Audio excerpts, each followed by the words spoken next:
One morning, Sir Topham Hatt came to see Oliver. Driver says you're in need of a change. How would you like to take a train of ballast to Barrow tonight? Oh, yes, please, sir. Will I be gone long? Just for today. And with that, Sir Topham Hatt walked away. Oh, Oliver, what a special job. Do be careful, Oliver. We escaped from there once. I'll be just fine, you two. Besides, I'm a match now for any diesel. Yes, but you can't go ripping them in half. I'll bust them into a turntable well. But Oliver was still unfazed. Don't worry, I'll be there and back in no time.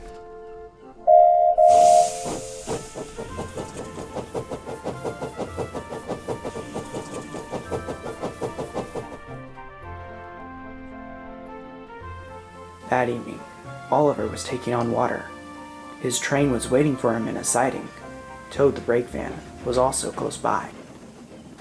I do wish you the best of travels, Miss Oliver, but do be careful, though. Barrow can be quite the scary place in the dark. Honestly, Toad, there's nothing to worry about. After all, I do have sagacity. Quite right, Mr. Oliver.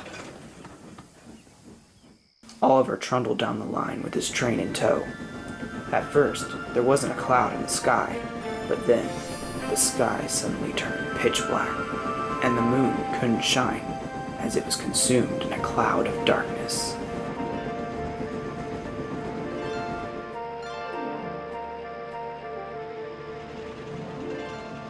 Oliver arrived at Barrow. Diesels oiled about.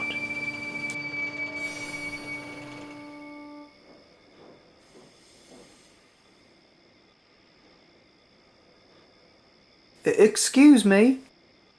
What do you want? Where would you like this train here? In that siding over there. I have no use for it. So Oliver did as he was told. As he was shunting the trucks in the siding, he realized, this is the same shed Douglas found me in. Once Oliver finished shunting his train, he began to get ready to head home.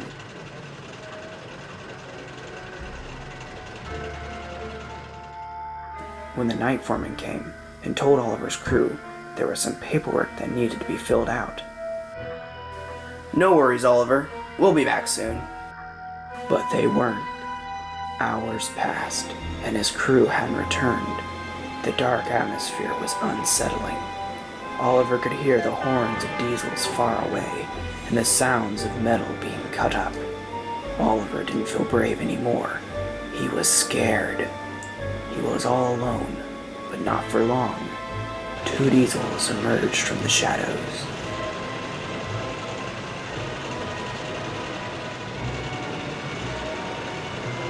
Well. Got you this time, Oliver. You'll make very fine scrap indeed. Back for him. Get your buffers off me!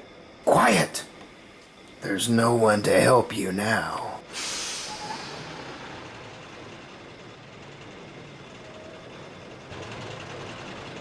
The two diesels took him to a large smelting shed.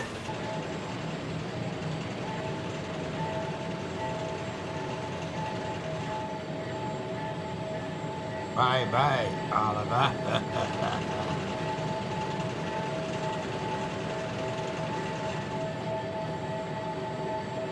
Oliver looked up.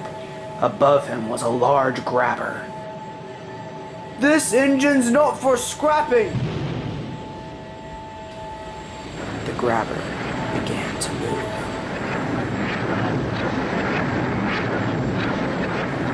It was just about to grab hold of Oliver when it stopped.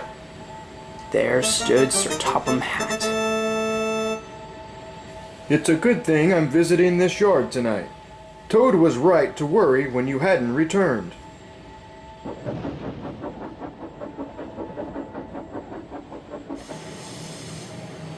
Saving you from scrap is becoming a habit, Oliver. Please stop it. Yes, sir. Well, I have learned one thing. And what is that? There's no place like home. And that's exactly where you're going now. It was a quiet trip back home, until Douglas spoke up. You know, you got a good friend in young Toad. It was he that raised the alarm. Really, Toad? It was nothing, Mr. Oliver. You saved me when you took me along with Miss Isabel, and I was just simply returning the favor. Thank you, Toad. I will always have your back, Mr. Oliver, both literally and figuratively. He and Toad make the finest pair. Oliver knew Douglas was right. When the three arrived back on the island of Sodor, it was too late to head home to the sheds on the Little Western, so they spent the night in Tidmouth. As the three went to sleep, Oliver looked around and smiled. He was surrounded by friends that cared for him. He was home and safe. He closed his eyes happily, knowing all was well.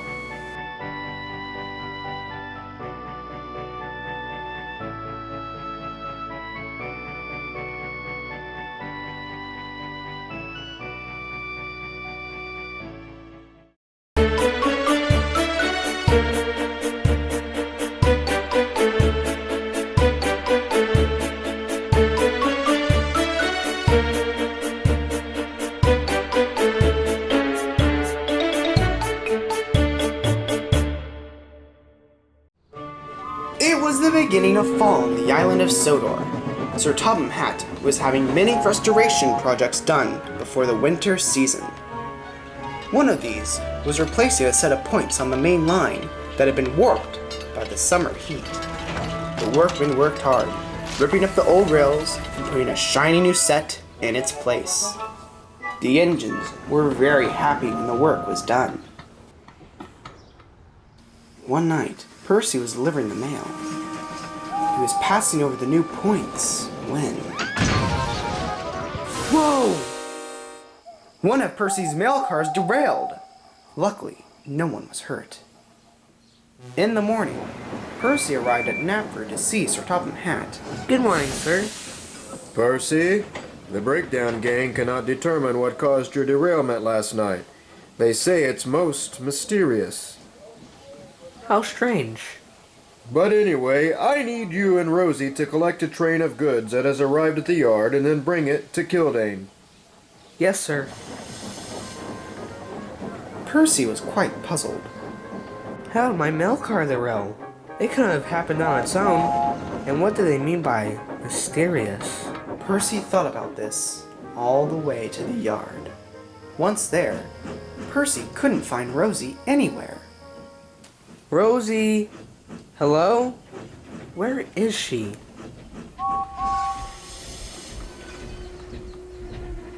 Hello, Percy. Oh, hello, James. I heard about your accident last night. It must have been the ghost of the signal box that caused it. Ghost? What ghost? The ghost of the signal box. Back before you and I arrived on the island, there used to be an old signal box on that part of the line. The signalman that worked there was very kind and worked hard.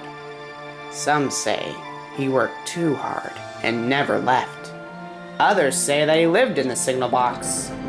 Either way, he was there on the night of the disaster. There had been a strong storm the night before, and the ground was unstable. The signalman was in his box. He had to wait for the last goods train to pass through before heading home.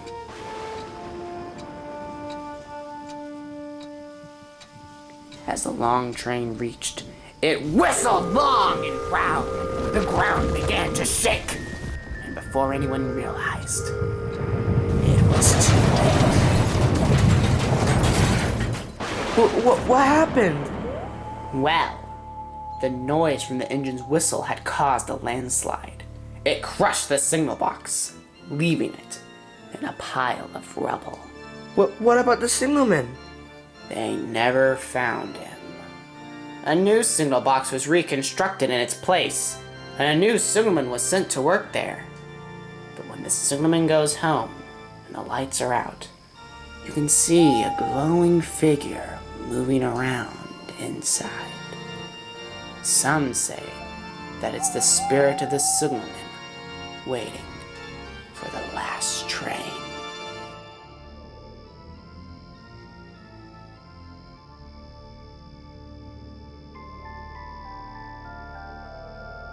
There you are, Pussy. Bad news. Our train has been delayed on the other railway. We can't deliver it till tonight. Yes, why not? Be careful, Percy. Ghosts always work night shifts. It was night before the train arrived. Percy was dreadfully nervous as he and Rosie set off into the moonlit night. As they did so, Gordon thundered by with the express. This startled Percy. Oh, look. Percy's spooked. No, I'm not. He said, trying not to sound scared, as the two neared the points. Faster, Rosie. I don't want the ghost to catch us. And Percy pulled hard on the couple. Slow down, Pussy. There's no such thing as ghosts. Percy didn't listen and pulled even harder. Be quiet! Snapped Percy as they rattled over the points. At first, everything was going well. The next, Rosie was going one way while Percy and the trucks went the other. Pussy! The trucks saw this as an opportunity. Stop! Stop! Percy was on the most wild ride of his life. As he barreled down the line, the points began changing on their own, zigzagging him across the line. Until at last, his ride came to an end.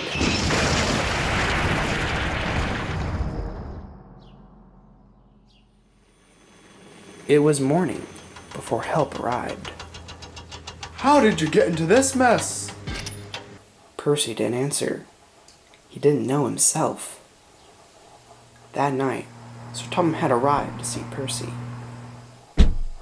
Percy, you'll be pleased to know that it has been determined what's caused your accidents.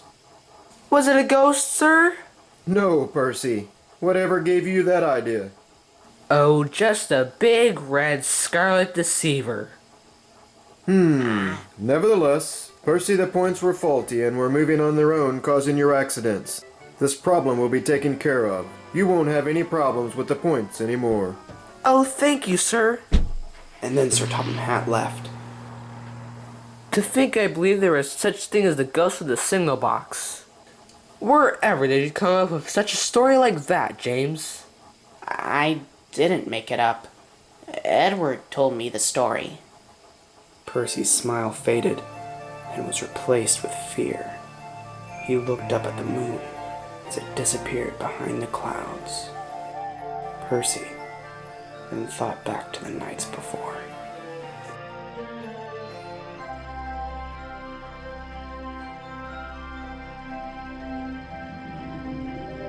Maybe there was someone watching me the whole time.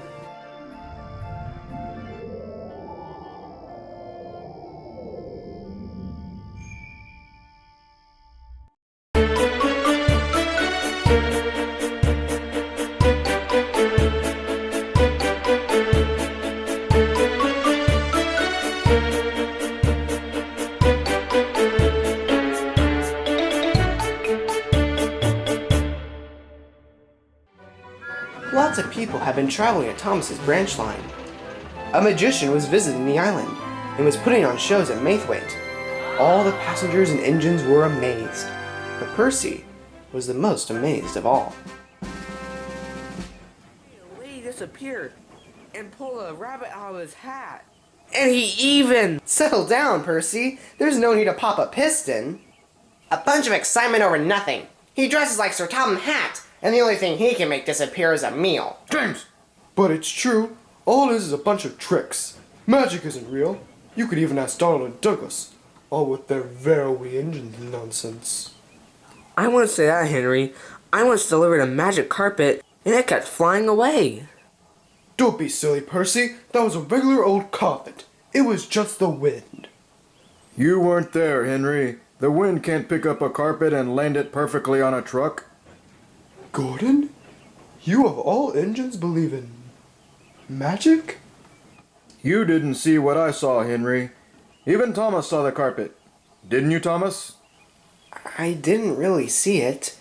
I was busy looking for Sir Topham Hatt's hat. But I'll say this.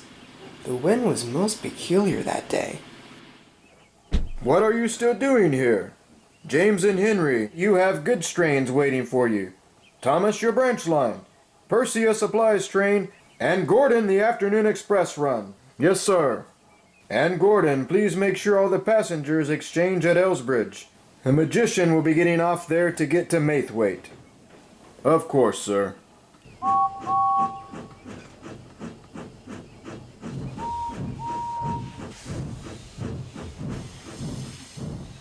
Don't worry, Percy. I'm sure there's such thing as magic. But Percy wasn't so sure. A little while later, Percy was stopped at a red signal. James was further up the line, going in the opposite direction. When? Oh no!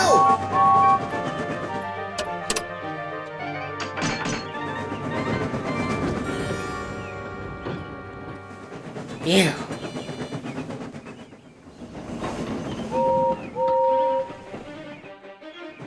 What? Out of my way! Express coming through! Oh no!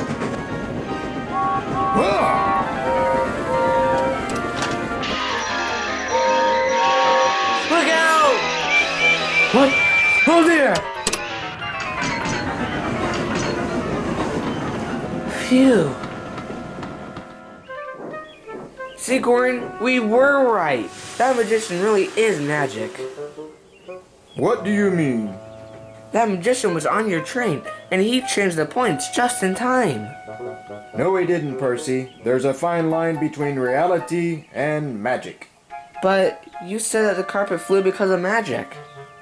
That's different. Carpets don't fly, but points change. Points changing is not magic.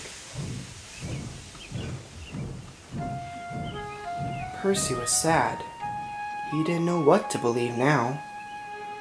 Percy's next job was delivering some trucks to Elsbridge. He left his trucks at the platform and puffed onto a siding out of the way. Just then, Toby arrived with the stone train.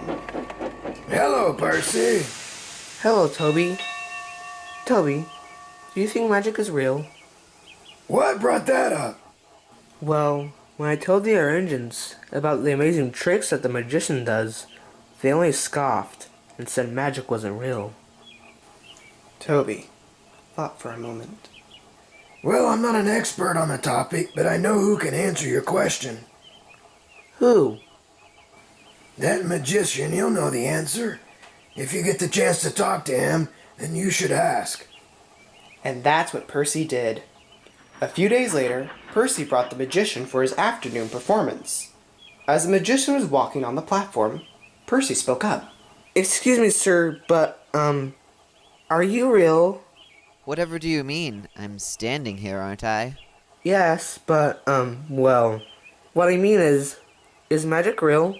Well, what do you think? Well, I want to believe that magic is real, but the other engines don't, so... So it's hard to believe in something you can't see, especially when others don't believe and you don't want to look silly. Yes. Well, a magician never reveals his secrets, but it doesn't say anything about engines. Do you see this coin? Yes. Well, now you don't. What? How'd you do that?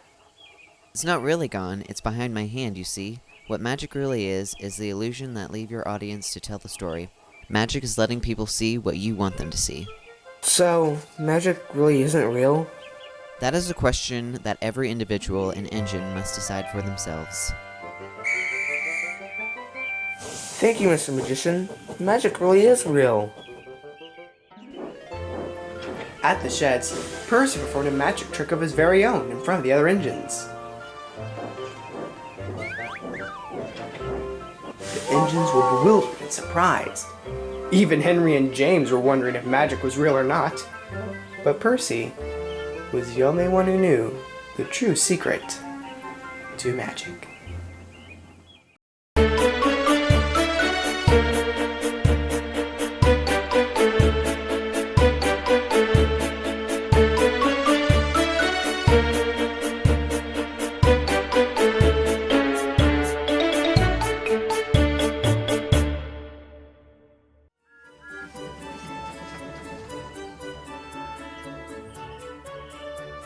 Thomas's branch line is home to many animals.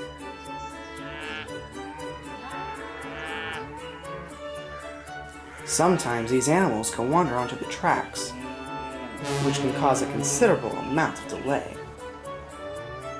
One day, Thomas was puffing along the line. He saw Percy stop further up ahead. A fence was broken, and some cows had escaped and wandered across his line. Percy, you know the Fat Controller relies on us, don't you? Yes, Thomas, of course. How do you expect me to keep my branch line to time with you resting? I'm not resting, it's the cows. That's no excuse. Be a sensible engine and try to keep to time.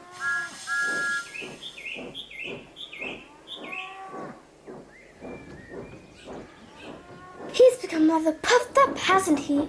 Indeed, his branch line has gotten to his smoke box. Thomas had become conceited.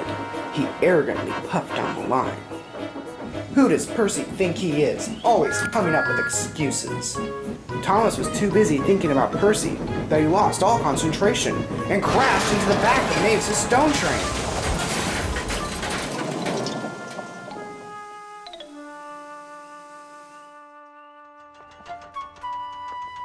When Sir Topham Hatt heard the news, he was furious.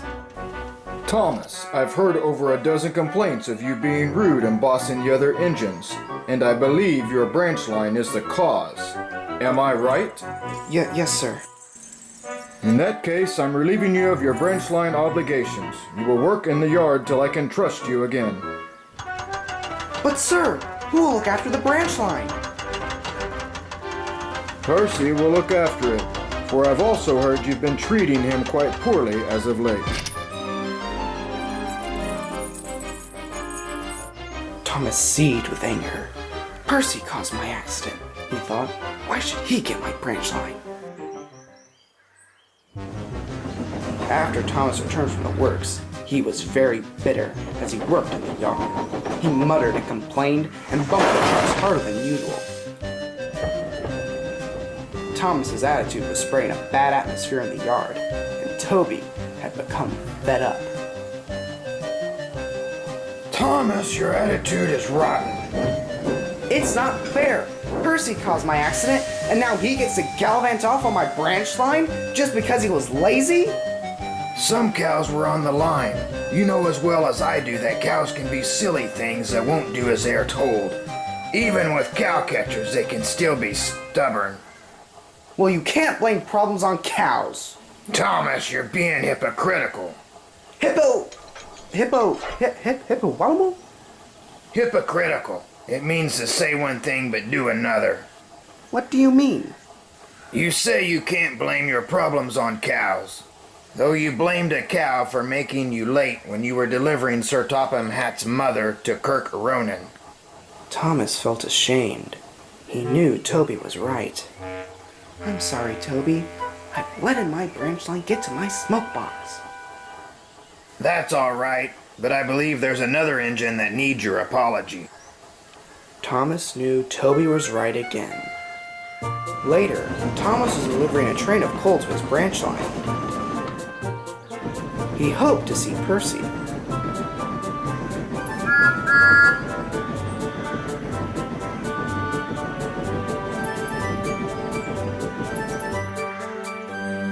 He didn't know that some cows had strayed across the line. Thomas saw them and quickly applied his brakes.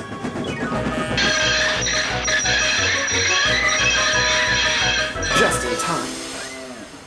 We shan't get any further. Not until these cows have moved. Thomas's crew went for the farmer. As they did, Percy puffed past. Come along, Thomas. This is no time for a rest. You need to keep on moving. Thomas was embarrassed. At last, the line was clear. Come along, Thomas. Let's try and make up for lost time. But try as he might, he was late for every job he had for the rest of the day.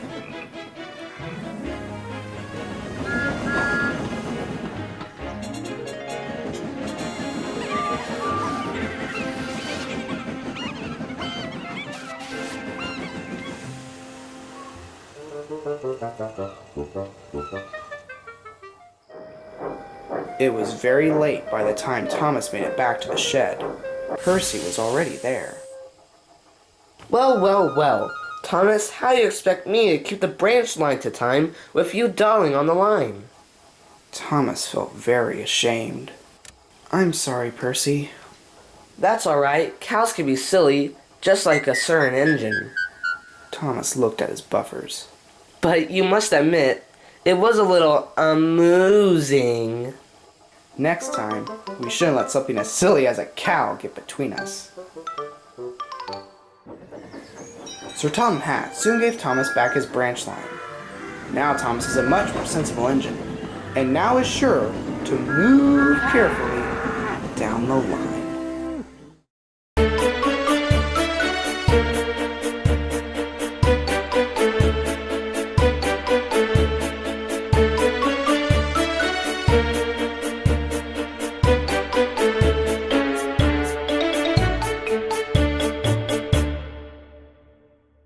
One morning, Percy was shunting empty trucks at Nafford. Gordon was also at the station. He simmered impatiently for Thomas to fetch him his coaches.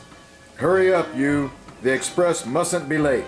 Thomas didn't like being bossed about, but he still remembered to shunt the coaches gently. Just then, a question seized in Percy's smokebox. Gordon, why do you have your coaches brought to you? I'm an important tender engine, and tender engines like me don't shunt. Because their tenders make them too fat to move about in the yard. I resent that, you little blue puffball. I want to be important. You can't be important. You've got no tender. Tenders are marks of distinction. That's what makes engines important. Just then, the signal changed, and Percy popped crossly away. Along the way, Percy couldn't stop thinking about the tenders. I'm a hard worker. I deserve a tender. Besides, what does Gordon know? He's just a bossy boiler, I think. But why can't I be important too? If tenders are what makes you important, then I want one too. Percy had developed feelings for tenders, and wanted one now more than ever. He would complain to the other engines, but they didn't take much notice. We little engines don't get tenders. Silly little Percy, trying to be important. This made Percy crosser still. One day, he was behind schedule to collect a stone delivery. To make matters worse, Mavis, who should have been there to help, had been called away. Now Percy had a marshal's train by himself.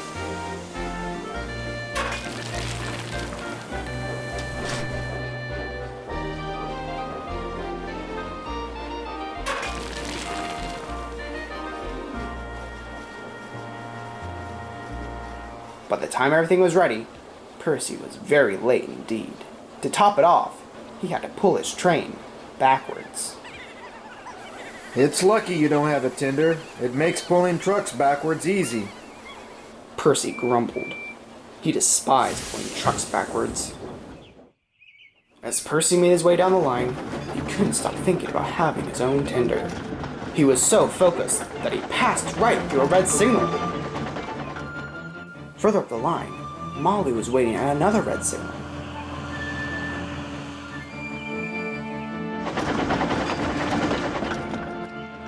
Before anyone realized, it was too late.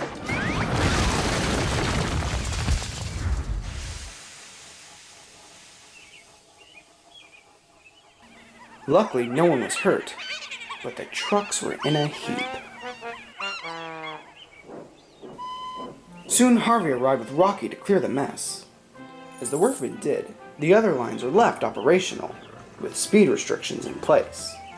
Gordon was slunking past with his express when he overheard a workman. I can't believe it. Percy's coupling is fastened to Molly's tender. It must have happened in the crash. Percy hoped Gordon hadn't heard, but he had. Well, little Percy, you certainly wanted a tender to make yourself important. But you can't steal someone else's tender, especially Molly's. It's simply not your color. Gordon puffed away to tell the other engines, quite satisfied. As for Percy, he decided he didn't want to be important anymore, especially if it makes you look like a fool.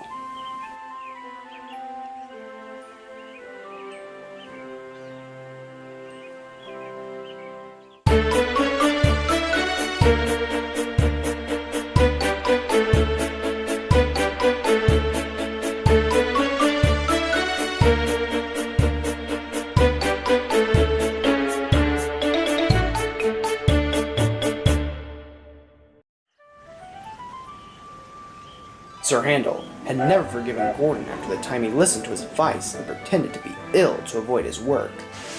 Instead of the outcome he wanted, he received a stern talking and more work than he could ever ask for. It had been some time since then, but it had made him bitter. Because of this, he had been confined to the wharf until his behavior changed. What's got you in a tizzy? It's that Gordon and his advice that gets others in trouble, while he gets away scot-free. What did he tell you to do? He told me to pretend to be ill to get out of my work. It was nice until Peter Sam got into an accident. He did the same to me, and shortly after, Thomas got into trouble. So Tom Hat found me out, and Gordon got away. He's never learned that his advice is foolish. Then maybe it's time he learned. Then James whispered a plan to Sir Handel. They both chuckled at their trickery. Their chance came a few weeks later, when Gordon had been sent with a goods train to the wharf for Henry, who had taken ill. Gordon was not happy and felt his position deeply. Pulling goods trains are simply beneath me, my dear Sir Handel. Being such a senior engine, I should only do the work most suitable. Oh, indeed, Gordon. But yet again, being a fine engine yourself knows the grievances we suffer. Oh, yes, Gordon. Hello, all. Oh, Gordon, I have a message for you. There's a special waiting for you at Crovan's Gate. Is it coaches or trucks? Trucks! One good strain is enough, but two in one day is unacceptable. Yes. You know, Gordon, if you were ill, you couldn't take the train. Could you? Yes, you're right. Look! Here comes your crew now. Come along, Gordon. Show a will. I don't feel well. Loose will, I believe. Rubbish! You had no trouble coming here. But just to be safe, they looked him over. But of course, found nothing wrong. But his crew, knowing their engine all too well, decided to play along. You're right, Gordon. One of your wheels is loose. Practically about to fall off. It's a miracle we got here in one piece. Gordon was surprised. His trick worked. You poor engine. You're not fit to work. We must send for another engine at once. Gordon wanted to smile with triumph, but didn't dare. He simply let out a moan. When Gordon saw that his crew were out of sight, he smirked slyly. Now that, my dear engine, is a perfect fisherman's tale. Fisherman's tale?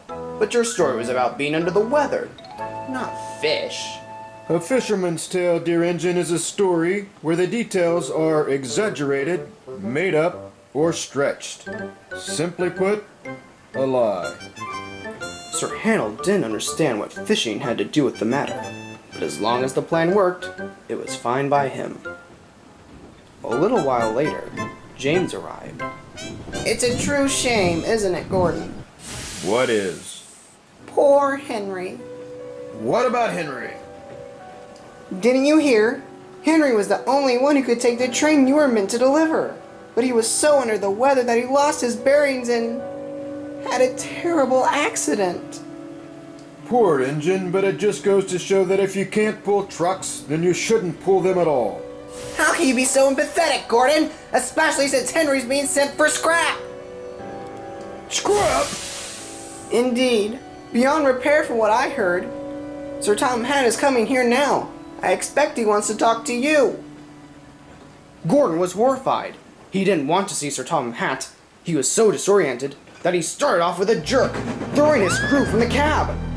A crate had been placed too close to the line, but there was nothing he could do as it was crushed under his wheels and threw him from the rails. Whoa!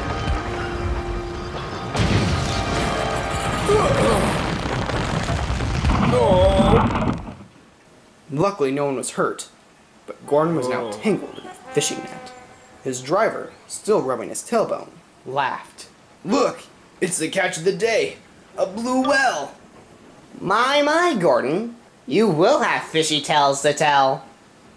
"No, James, a fisherman's tale." More like a fisherman's lie. A familiar voice came.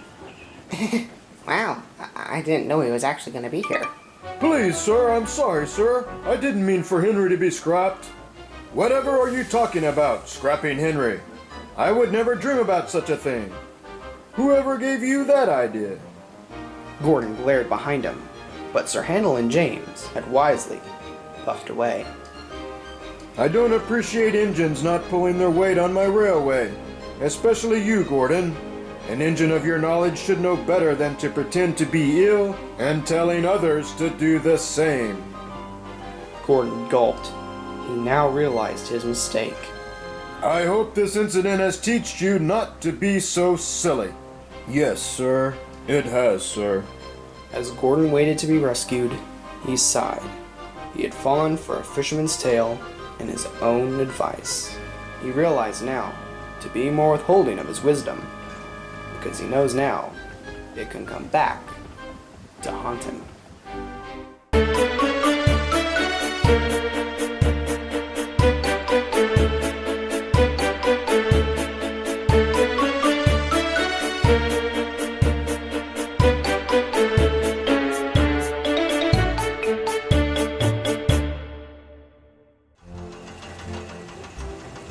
Gordon's accident had left the express without an engine. Normally, Henry or James would take it in Gordon's absence. But Henry was still ill, and James was far too busy with his own work.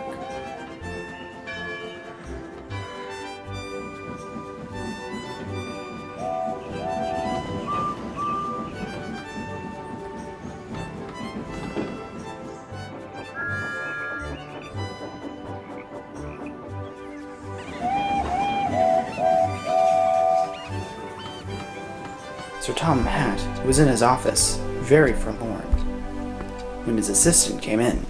Is there something troubling you, sir? Indeed. Too many engines out of commission with none to spare for the express. If I may, sir, why not borrow an engine from the mainland? Why wouldn't he choose me? I'm capable of pulling the express. Because you're the one who got me into this mess. You had it coming. Are you jealous of a little competition, Gordon?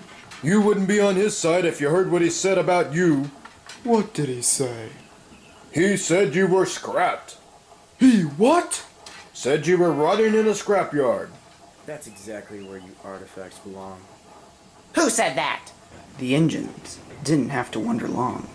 In front of them purred a long, dark red diesel.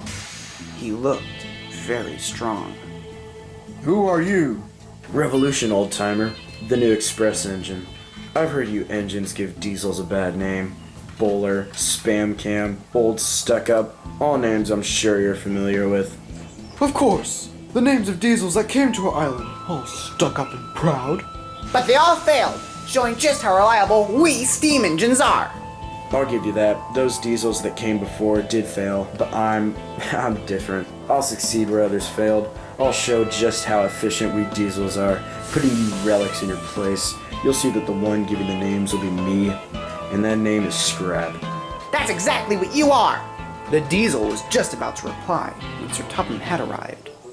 Ah, 37702. I hope your journey here was a pleasant one. I see you've met my engines. Yes, we have. That's good. For whom? Sir Tom Hat stared at James, then returned his attention to the visitor. I'm sure you will want to rest after your long journey. Please make yourself at home. You'll start work in the morning. Yes, sir. Sir Topham Hatt then turned to the big engines. I know you each have mixed feelings on this arrangement, but I expect you all to keep it to yourself. I want you all to make our visitor welcome. I promise this is only temporary. Yes, sir. That night, the engines were speaking about the new Diesel. 37702, who wanted to sleep outside, listened intently. This new Diesel has rather large shoes to fill. Do you think he's fast? He might be fast, but he'll never be faster than Gordon. You mean break his speed record? Exactly. No Diesel is capable. 37702 overheard this. He thought deeply, then chuckled. Yes. He said, I'll do it tomorrow.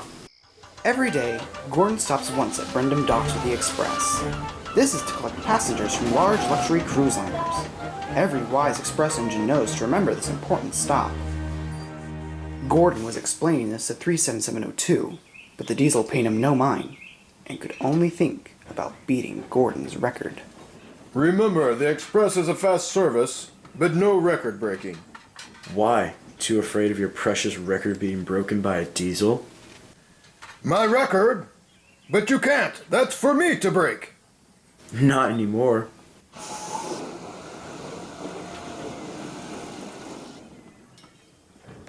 Soon 37702 was racing down the main line. His wheels pounded the rails as he pulled hard. He blew his horn rudely to everyone he passed. Soon it was time for the run to the docks. 37702 raced faster and faster down the line. The record is mine. The record is mine. Soon he reached the junction. The signalman changed 37702 onto the line to the docks. The Diesel didn't know why he had been changed onto the other line, but thought it was a shortcut, and went even faster. Slow down! There's no need to break the sound barrier! There it is then, he said as he raced through the docks. I'll show Sir Topham Hatt that Diesel's in a more superior mode of transport. The passengers at the quay watched as 37702 raced past. They shouted and waved, but a foolish 37702 thought they were cheering for him. The passengers were cross of being left behind. 37702 was just almost out of the docks when the coach's brakes slipped on. The train came to a groaning stop. 37702 was annoyed. Why have we stopped? But he didn't have to wait long. A furious passenger stormed out, shaking his fist angrily. That was my stop! The passengers swarmed around the train like angry bees, telling their crew just what they thought. The Diesel felt very silly. 37702 was very late as he slipped silently into the station. He was too embarrassed to be seen, but Sir Topham Hatt was waiting for him. I don't know how things are on the mainland, but we have speed limits here. My railway is not a racetrack and you're not a NASCAR. I don't allow speed demons on my railway. You have harassed my engines and made a laughingstock of my railway. I will not put up with such behavior. I'm sending you back to the mainland. Well, 37702 didn't break Gordon's record after all. But he certainly broke his pride. 37702 scowled. He was in disgrace.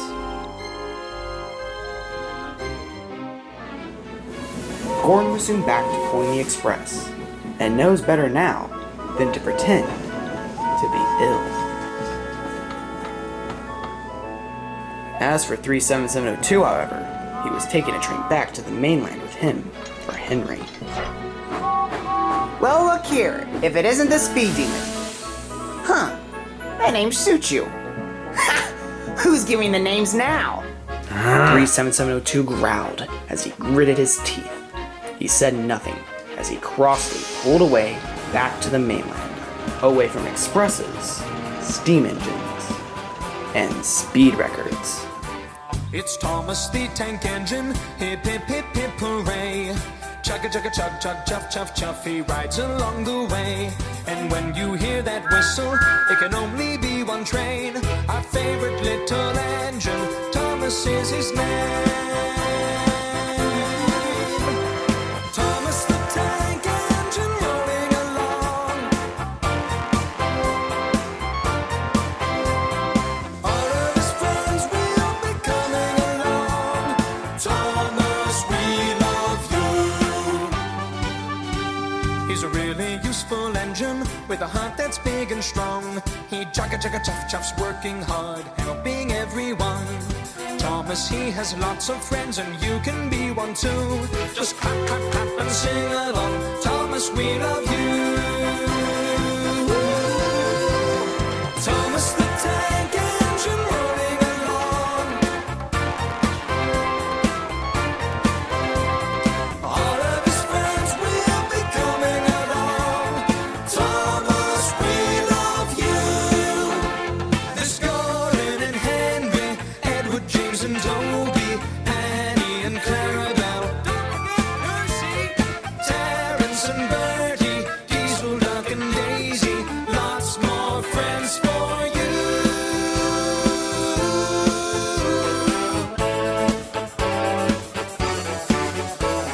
He's always up to mischief, that cheeky little train.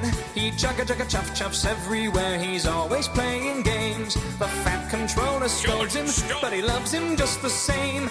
Our favorite little